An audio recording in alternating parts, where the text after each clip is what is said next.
grande émission Point de vie. Nous sommes déjà au mois de mars, mois de la femme. L'émission Point de vie pense à la femme, surtout de l'Est de la République, là où il y a l'insécurité. C'est parmi nos premiers sujets de cette grande actualité, de cette grande émission Point de vie. Des invités, Serge Taboukou Essidé, Papi Mouyaï de Pes. Nous allons décrypter l'actualité qui a fait débat au courant de la semaine pendant plus ou moins 45 minutes. Émission à peuple et à moi et Bandia, on a dit qu'elle a réinvité tant à s'exprimer, à payer sa pensée via différents sujets d'actualité. Serge Taboukou Mbote. Mbote Molamboka Dili, Kapesa, merci beaucoup pour l'invitation. Namo mesano tika to remercier Penzambe pour mbattre grâce na yende to zwami to zali na mboka oyo na kombo nde to zali un état, mais dans la pratique to zali coexister grâce na Nzambe.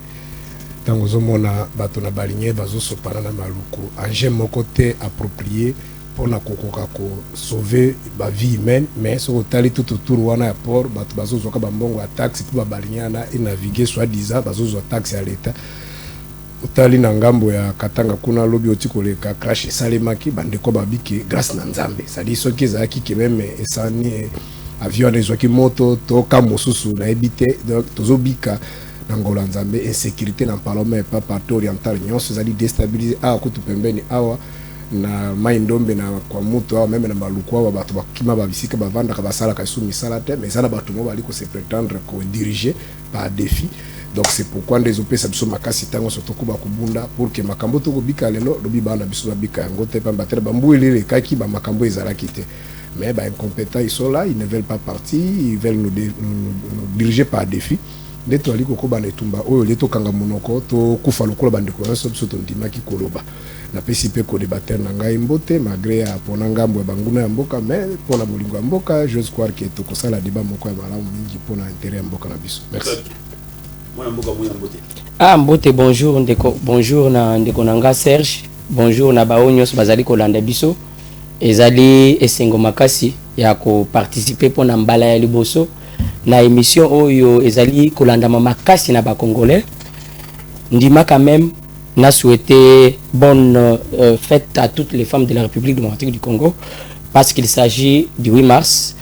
Cette date il y a 8 mars ezali journée oyo bazali ko commémorer ou ko honorer moisi na kati ya Congo Mobimba pour la République démocratique du Congo pour honorer et respecter l'image de cette femme qui est violée, qui est maltraitée, qui est indignée à partir de l'Est. Bazwaki mukanu ya koyebisa ba mama nyonso balata ilamba ya mwindo pour na ko partager mawana biso na ba oyo bazali violé na est. Voilà pourquoi na mukolo ya lelo bomoni pour la première fois toche elamba ya mwindo pour dire qu'on est ensemble avec le maman tozali ko soutenir banko. Très bien. Mesdames, messieurs, la vie humaine est sacrée. Nous allons commencer cette émission via la question de l'Est de la République. Plusieurs voyages que le président de la République a effectués sur le plan il y a diplomatie. Est-ce qu'il faut continuer sur cet élan ou bien mettre stop, diriger notre regard vers autre chose? Serge Taboukou, votre vision aujourd'hui, votre pensée sur la question de l'Est de la République. Nous avons suivi le président rwandais Paul Kagame. Il a dit ce n'est pas seulement le Rwanda qui pille le richesse, il y a RDC, c'est la Russie, c'est la France, la Grande-Bretagne. Votre point de vue? Bon, biso tozali na biso ba ngamba ya to décida kolobaka vérité, mais ezali nango babengaka donc ezalaki un sujet moko particulier, on ne peut pas faire un débat, mais une meilleure façon parce qu'il dirige la gestion moderne ya ko honorer basi esende ko ramener kimia na mboka na parti wana et puis bisika nyonso même na Kinshasa wa insécurité urbaine baza ko violer ko beta ko kotela bato bandako. C'est la meilleure façon ya ko honorer bato mais ça la ko lata bato bilamba te ko si la pete pour vous pouvoir bazoka pouvoir pas moment là noir insécurité continue dans l'est. Là c'est la dimension cosmétique. Moni ko nga na moto mwindo boso na tie ba ba produits cosmétiques na okoma mundele mais réalité na za mundele te siko eza ba démarche oyo ba pays sous-développés en particulier en général en particulier au Congo on utilise pour qu'on puisse impression bazo ki la batro mawa mais meilleure façon à koyo ki la batro mawa organiser l'armée ramener la paix la sécurité parce que bobenga manki entre guillemets vous avez des politiques sectorielles na makambetali ya sécurité pe bo futa makapona yango. Donc ils allaient prestigité. Alors qu'on a tabato bilamba, qu'on s'ala kaba défilé, ce n'est pas ça où to ça n'ango bosinga.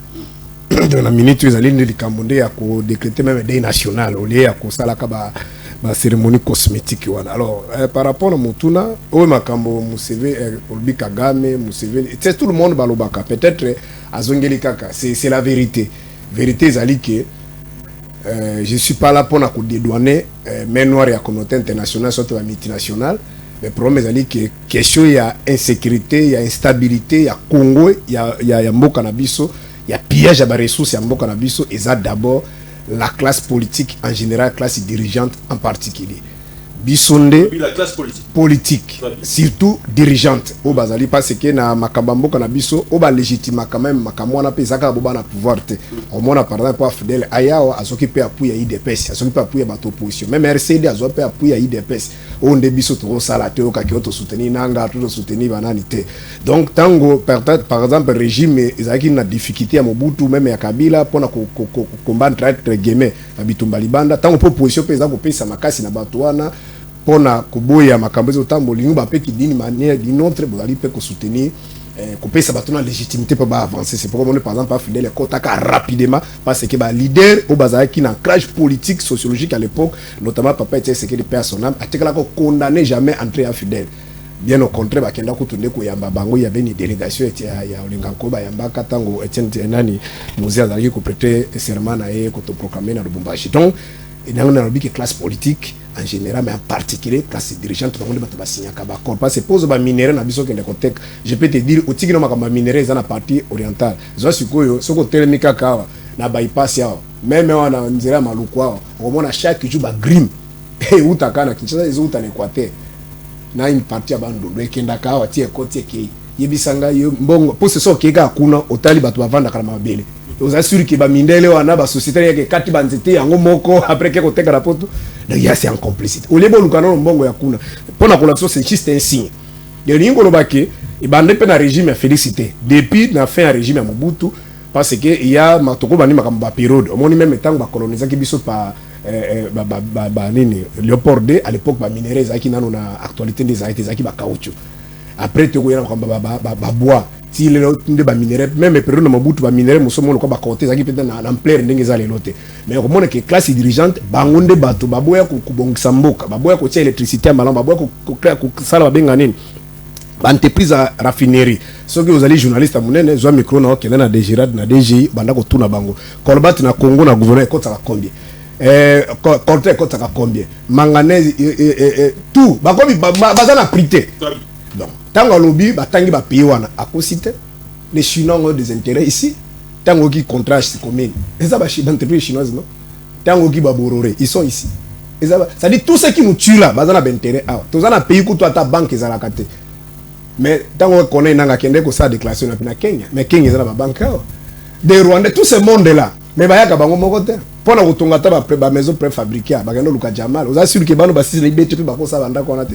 le problème c'est la classe politique naza te pona ko sala moi j'ai fait une élite noble je ne fais pas des incantations mais j'ai une vidéo comment on voit ici on dit comment ko ya union sacrée na PCMBO c'est un jeune malgré ba déclaration peut-être excessive héritier engagé communicateur ya bat na moni asali vidéo zako circuler ba réseaux sociaux abi pilier moko ya union sacrée alors bi soki bango bazu gouvernorat ya Sud Kivu te Sud Kivu ko kweya avagoma bon siko question ko tuna na ndimite kazo sala ba inkata c'est pour ça ezaki lokola biso mbe déjà procuré à sa zuyo akena ko yibisa bango le pourquoi mais loko eza moto ya bat alobi ça dit non baza ko wela gouvernorat provincial ya Sud Kivu ça dit parti ya bango na parti mususu wana baza ko wela siko moto ya parti yenda za ko akizende kwa parti na bel na réunion alobi ke soki bango parti wana ezui gouvernorat ya Sud Kivu te parce que makambo zo sali manenge ya nyamu nyamu omaka ne ba fentaka ba ki ba koza primati ba zwate ba fentaki bo koza we ba zwite alors ne ba lobi ke tout royo soki ba zwite ke ba pesi bango bato FDC Sud Kivu ekokweya ki Sud Kivu va tomber ava Goma. Le siku il faut que tourne nani siku akwe sakaba ville ki ya Congo ezalaka Kagame na Museveni tozaka biso mo c'est pour vous dire que c'est une guerre de complicité de surtout la classe dirigeante bango de bato ba faire impliquer la police l'armée la service de sécurité na ba magui wana nyonso yango monaki dans un passé récent des députés baso sona union sacrée na kaisi onora mentingi kuto intervenir kazo kamo ya solo des députés baso sona yo tiko zo ba rebelle na Rwanda muninga biteo zo ba rebelle de baza mboso pazo bisabango bana mboka botika les amis laisser sortir wana zo sema en République démocratique du Congo soko za na opposition oza mwala musima kunote international so comme la pouvoir comme ba carré mini yango moni kabuya bisaki biso ake ba botola nanga carré mini ba botola kabundi carré mini siko motuna ko tuna zali ki ba carré mini o kabunda yabisi kabuya bisi zo botola ba nanga nana ni bazwaka yango avant Félix azwa pouvoir to bazwaki yango après tango Félix azwa pouvoir soki bazwaka avant Félix azwa pouvoir ki bazwaka mbone di forme bo ko botola bango ndenge ni bon soki pe bazwaki yango tango Félix pe asa comme na pouvoir ça bo pesa bona ndenge mayuya poso bazwaka mbone di forme siko bo botola bango ndenge ni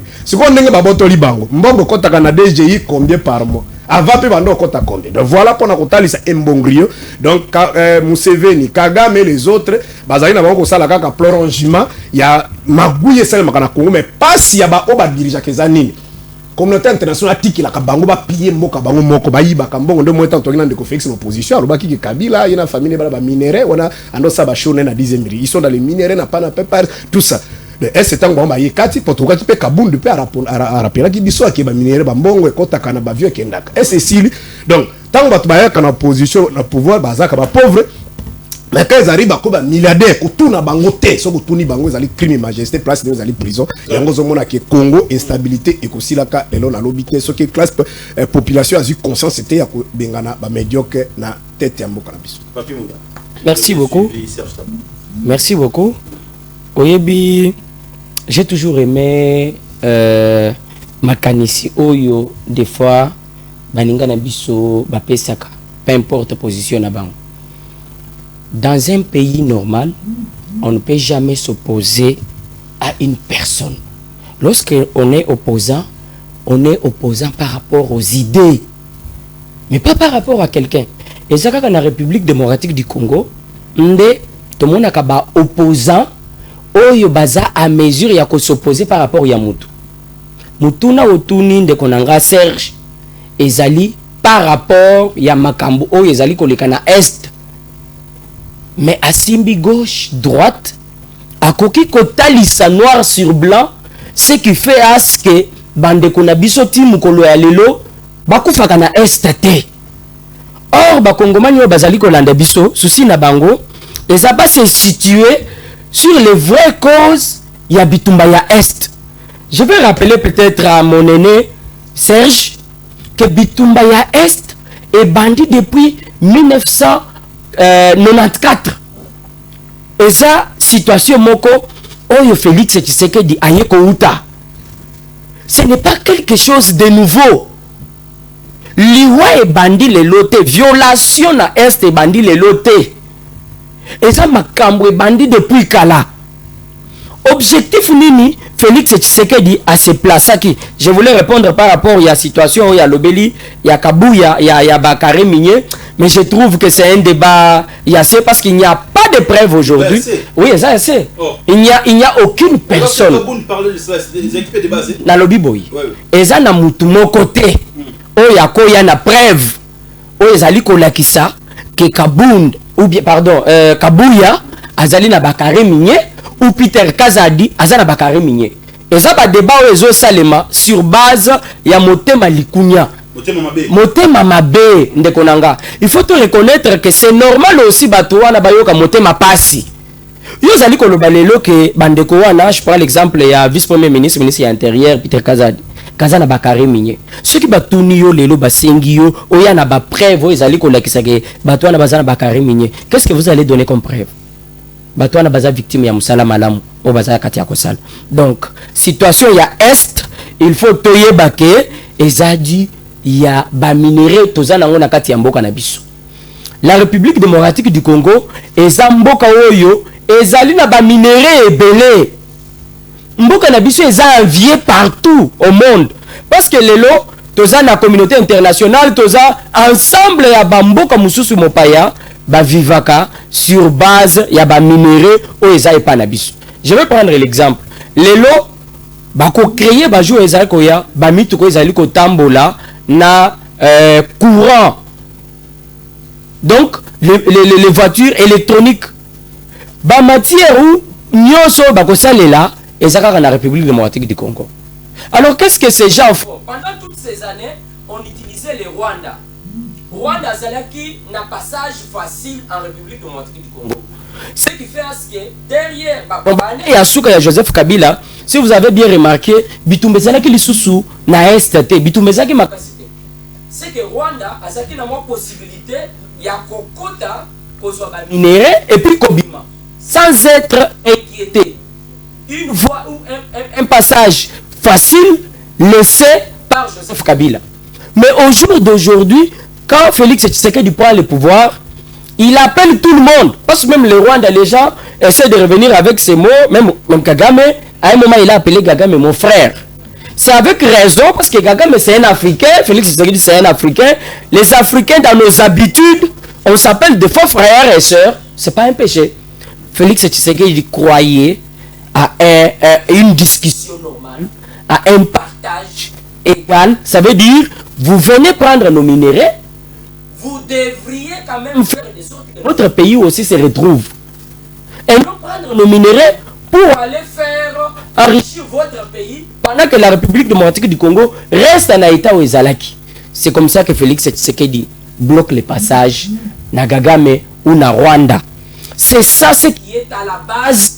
Il y a Liboso, il y a Renaissance, il y a M23.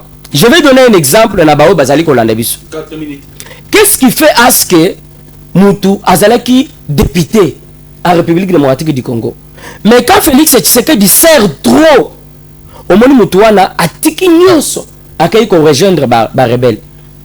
Les députés dont Ndekonanga Serge Azali Kosa la Légion, ils sont nombreux. Ils sont très nombreux. Ce n'est pas pour rien que vous avez vu Félix Tshisekedi refuser d'attaquer directement le Rwanda. Parce que Mboka est cela qui est infiltré à un niveau que vous ne pouvez pas comprendre.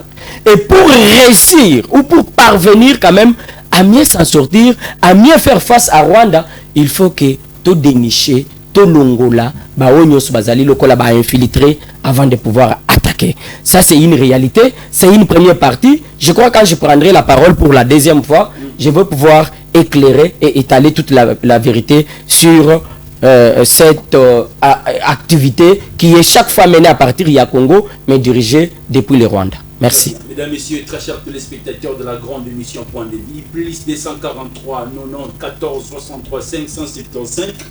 La émission est le taux de la Magambo et Samatinate. Critère, les gens meurent ici à Kinshasa. Ici. Le phénomène Koulouna et Mathilde sont au Sakanate. À l'est, nos frères et sœurs sont tués matin, midi, soir. La vie même est sacrée. Dolandi Serge Tabou n'a boqué d'union soto. Dolandi Papi Mouya n'a boqué d'union soto. Le leza pan. Serge Tabou, vous avez la parole. Na autant la Mouga. Merci beaucoup, Moni de Konanga Mouya Prom. Mais d'abord, félicitations pour le courage. Mais ce gars-là qui est vraiment honnête, surtout, je sais que c'est un enfant de Dieu.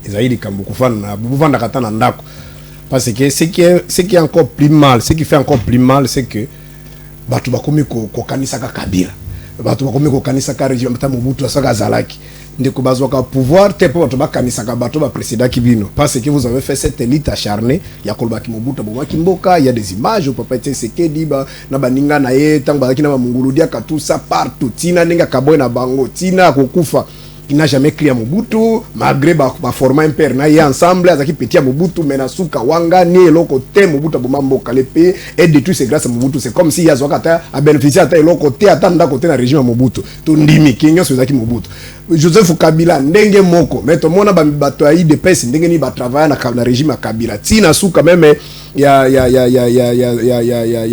liti ya papa to mona ndenge IDPS sala butu ko kende ko négocier kana Kabila ba kenda na ba Ibiza tout ça Italie Espagne ko bomba makana ba Belgique ti ba koju ba yao mais nyonso wana Kabila ba mamboka ye moko bango ba soit tel côté mais problème ezali que on prend les pouvoirs parmi ba mission ya gouvernement na robaki na propos na ngento ezali ya ko corriger makambo binu bande ko critiquer tout mais étranger de bango sont étranger aya ko tshaba ko maboko na lobi boye vous avez la parole na lobi boye bozo tanga na Rwanda mais ba kena Uganda na lobi boye ndeko Serge na lobi ba soi-disant opposant na lobi boye Fayulu za opposant kasa za même na lobi boye non mais est-ce que